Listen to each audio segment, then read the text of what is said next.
Viewers, I've been naughty once again. We're filming a car that's far too expensive for most of the formats on the channel. Welcome to Contingency Reviews and this 2021 Audi A1 1 litre TFSI 25 S-Line Black Edition.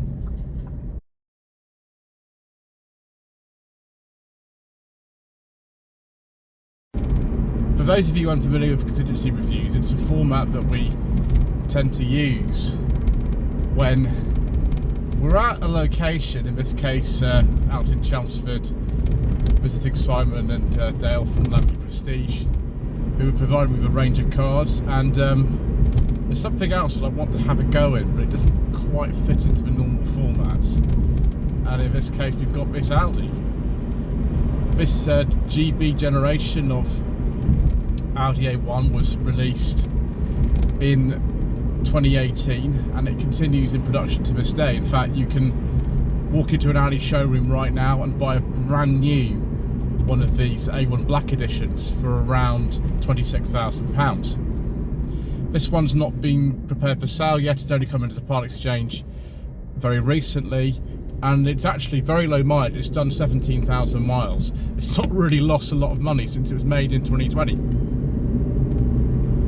So this is the 1 litre TSI, or as Audi call it, the TFSI engine, which in this case develops 94 horsepower and is paired to a 5-speed manual. It's the same engine that's been used in about 1 million other Volkswagen products since it came out, probably about 10 years ago. The non-turbo version of this engine that's available in things like the Polo came out in 2011 with a Volkswagen Up, Seat, Me and Skoda Citigo. But there is a more powerful version of this engine available in the A1, which is the 114 brake horsepower version. Sometimes it's about a 110, sometimes it's about a 115. In this case it's a 114 the brake horsepower figures, and that either comes with a 6-speed manual or an automatic gearbox. The automatic is actually a little bit faster than 60. With this 94 brake horsepower version, 0 to 60 takes around 10.5 seconds. There's also a more powerful version. The 114 brake horsepower is badged for 30. The 1.5 4-cylinder engine develops 148 brake horsepower. That's badged to 35. And then there's a 2 litre 4-cylinder which develops 197 brake horsepower. That's badged to 40. You'd think there might be like an S1 or something like that, but not with this generation of A1. And there are no diesels available, because as usual, viewers, we don't talk about diesels on this channel. What we do talk about is the relatives that this A1 has, and there are many of them, many of them. The Volkswagen Polo, the Seat Ibiza, the Seat Arona, the Skoda Fabia, the Volkswagen T-Cross, the Volkswagen Taigo. I think the Skoda Kamiq and the Skoda Scala might also be on this platform too. Seems like everything is. In terms of driving, it does feel like a Polo. I have driven a Polo GTI this generation on the channel before on Contingency Reviews at some point last year, and it kind of feels similar to that. It's nowhere near as powerful as that is, of course. We've only got 95 horsepower in this car, but it feels absolutely fine. It's more than adequate for the sort of driving that the average person who wants an Audi A1 would do. I'm finding the drivetrain very, very smooth. I've had a car with the 110 brake horsepower version of this particular engine before, the Mark 4 Seat Toledo, which is 2017, and that had a 6-speed manual in it. Like the Toledo, I'm really happy this car has a normal handbrake in it. That is just fantastic. It's got digital instruments. I think I think all the A1s this generation might do.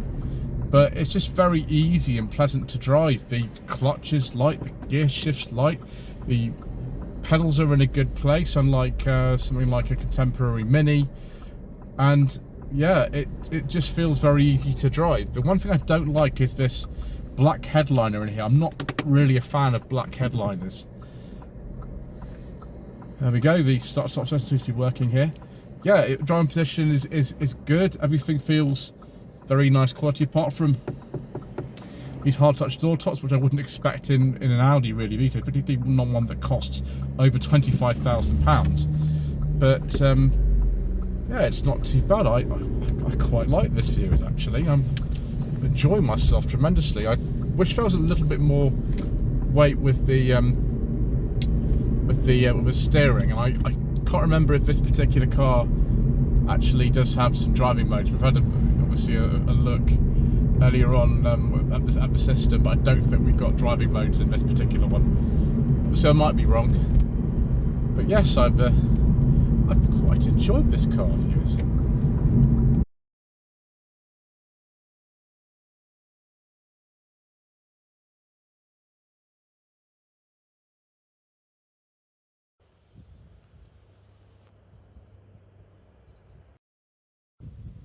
So this S-Line Black Edition has all sorts of whizzy fancy bits on it, including these absolutely enormous wheels. If it were me, I'd probably go for the SE or Sport with you know, smaller wheels than this. It's not too bad the ride, but you know, firstly would need wheels this big and you know, this shiny on my own car, unless it was you know, an SUV of some kind or something like that. I think this car is, for one of these modern ones, actually quite handsome. Often cars are very, very fussy and overstyled these days, and this seems relatively straightforward, relatively kind of simple in terms of a design. Not always fond of cars with contrasting roofs, but I think this one looks okay. Let's get my shadow out of the camera, it's not very professional, is it? But this is contingency reviews, so you never know what's going to happen. In fact, I didn't know I was filming this car until a couple of hours ago. It's just the way that it goes sometimes. It's got parking sensors, that's good, because the rear window's not massive. Hopefully that dealer plate stays in there. There we go. So we've got 335 litres of boot space with this car. Let's see if we've actually got spare tyre on this one. No, although you can definitely fit one. Look at that. There's loads of room to put even a full-size spare in there. So this is the Sportback version of the A1. There is also a city car version that looks a bit more like an SUV, although that was dropped from the UK lineup in 2021. It is still on some other markets but under a different name. So no electric tailgate, that's good. You don't really need electric tailgate a car like this, do you? It does look actually quite similar to the first generation A1 as well. It's a good size, this actually. It's probably similar in some ways to what the A3 used to be. We've had an A3 on the channel many years ago, the first generation one, and I think possibly that might even be smaller than this actually. I think I'm a bit surprised about, considering this is the S-Line Black Edition, and the S-Line generally is towards the top end of these, but there's no fog lamps on this on the front, which is strange.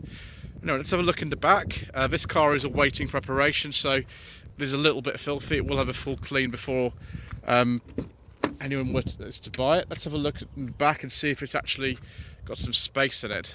It should be similar to a Polo, shouldn't it, really? The Skoda Fabia that I drove last year at Millbrook during the SMMT event is on the same platform as this, and that was definitely more spacious than the back. This feels a bit on the cramped side, to be honest. I don't know why. The headroom is okay. It's a bit dark in here due to the black headlining. That's probably the Black Edition. And also, why on earth have we got virtually all plastic door cards on, you know, what's a sort of luxurious version of this platform? I'd expect that on a Fabia, but on an Audi A1, it's a bit strange. I think these seats are Artico leather rather than real leather.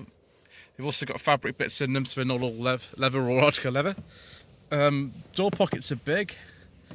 It's okay getting in and out, but that Fabia was definitely better. And gosh, it's an all plastic door card. That's quite surprising, actually. It doesn't feel anywhere near as luxurious in there as I would imagine.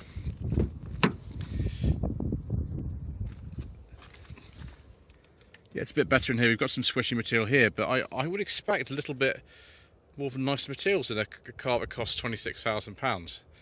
But anyway, never mind. You've got some black bits of trim on there. Yeah, it needs a clean here, doesn't it? It does need a clean, but there's the awaiting preparation sign, so it doesn't really matter, does it? It'll be cleaned up. But this is dead fancy. One thing that's really weird is there is no keyless entry on this car. It's a normal key, and there's a normal slot to put it in. It's quite hard to do this with one hand. There we go. Okay, there's the cruise control. That's nice on a separate stalk. It's very Audi. And then it looks like these indicator and wiper stalks are a sort of newer type from the previous generation of this design. Another really annoying thing is, look at this, we've got USB-C ports down here.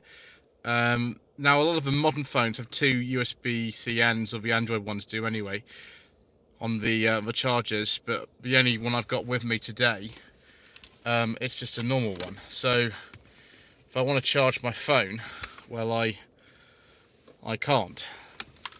Never mind, I've got a power bank with me, I'll have to use that instead.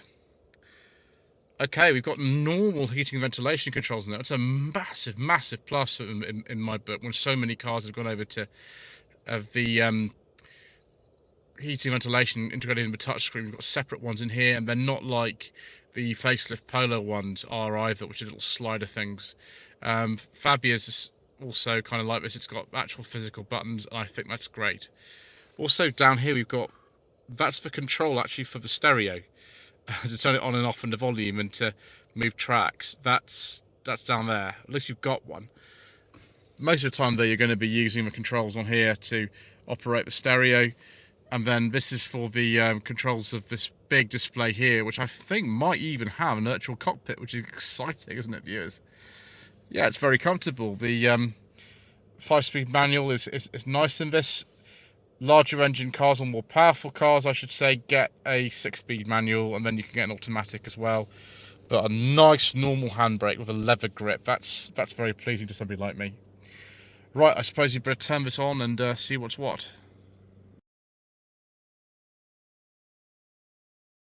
Okay, so this is the main display.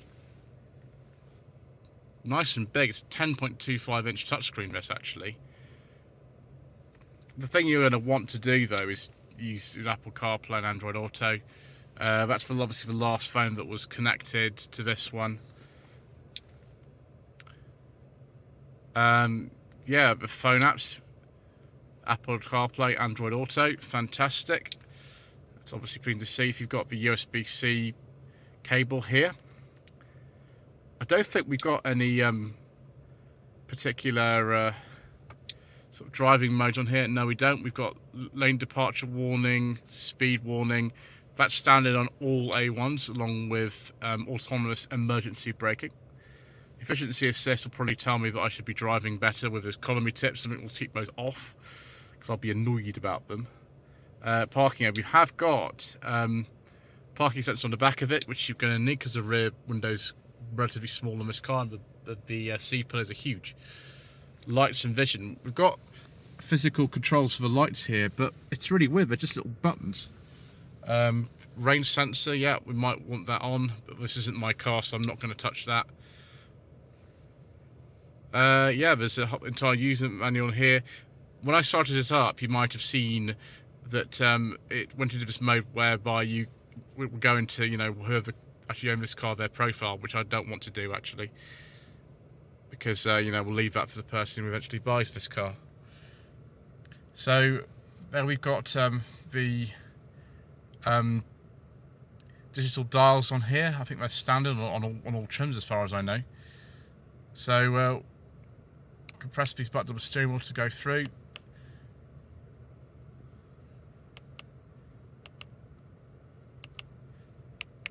There we go, we can cycle through various things, automatic connection. Because this car's not got sat nav, we don't have the sort of virtual cockpit that you would do on some of the other trim levels. Amazing that there's quite a few things this car doesn't actually have, although it's towards the top end of the range, which is surprising. I think probably on these, a lot of the things that you really want are actually options. Mind you, I don't really need an Audi sat nav in here because I've got Apple CarPlay and Android Auto already demonstrated, so that's fine. This car's probably been used mainly for short journey before the reset. In fact, it's only done 11 minutes of driving since it was reset, so that's why it's only showing 35 miles per gallon. Visual figures would say 50, possibly more if you do a lot of motorway driving, which should be easy with this cruise control. And as you can see, this car's only done 17,000 miles. Which is pretty good. So yeah, the controls I've been using are sort of these ones which cycle through here. And then if I were to go to the economy settings, we could just sort of slide through here. Yeah, that's much better, isn't it? 39 miles per gallon. But obviously, because I was in a lot of town work, it's only showing 17 miles an hour as average speed. Yeah, there's driver assist settings. View is like, you can actually turn that off. I think that's all it does. Right, have a see if these secret mission documents go in the glove box, which looks massive actually. My gosh, it's huge. Are you joking? No. Oh no! I can't believe this, viewers.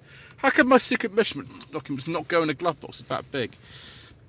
I think some of the earlier cars might have had like a CD player up there, but this car doesn't have anything like that.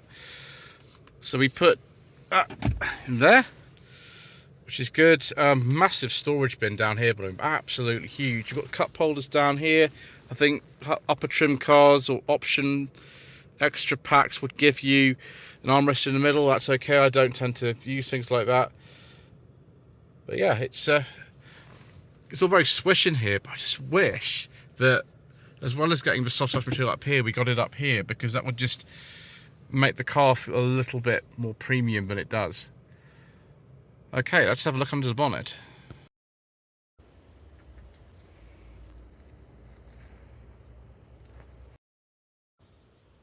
Under here we find the good old 1 litre TSI, or as Audi call it, a TFSI, 3-cylinder unit, developing in this case 94 horsepower.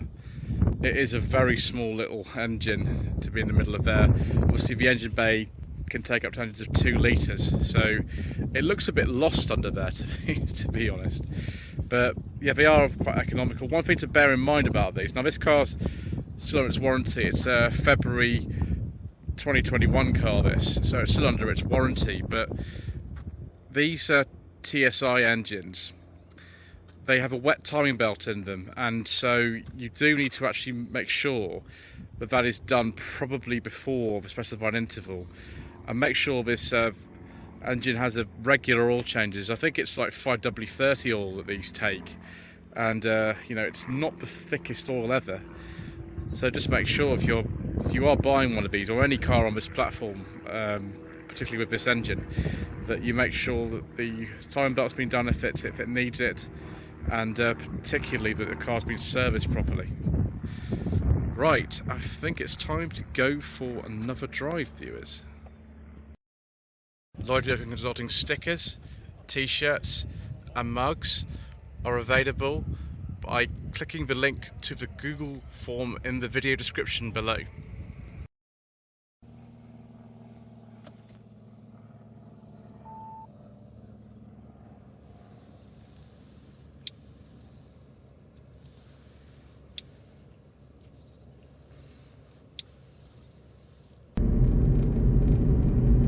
Definitely one of the best things about this car is this driving experience. It's just really pleasant. It doesn't feel underpowered. The ride is much better than I was expecting on these 18-inch wheels. I thought it would be a lot worse than this. And it's just very, very pleasant and easy to drive. The gearbox is nice. Also, this car is very low mileage, and it's just over 2 years old, so that will obviously help a little bit too. or even actually putting some battery back into the start-stop system with my typical moderate driving with this. I think whoever buys this car is going to be quite happy with it. It's maybe not particularly me, but there are lots of people out there for whom this is just the sort of thing they're after.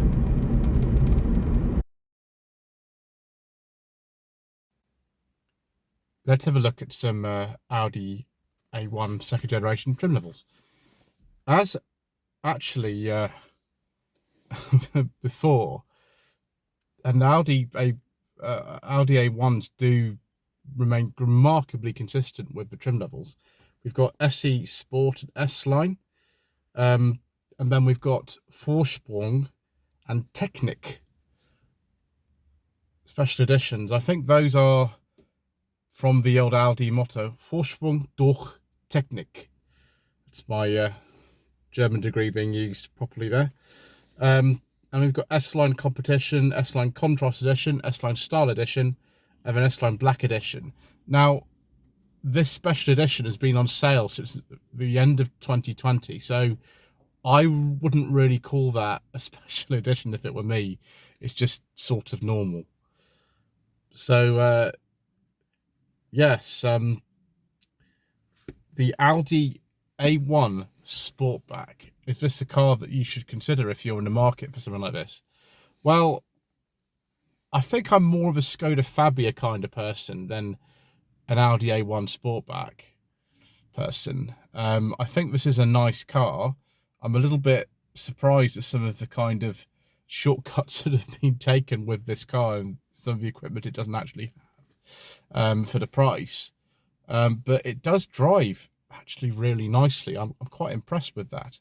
I think I'd rather have one of these than like an F55 Mini, which is the 5-door hatch one, which is I think roughly about the same price as one of these.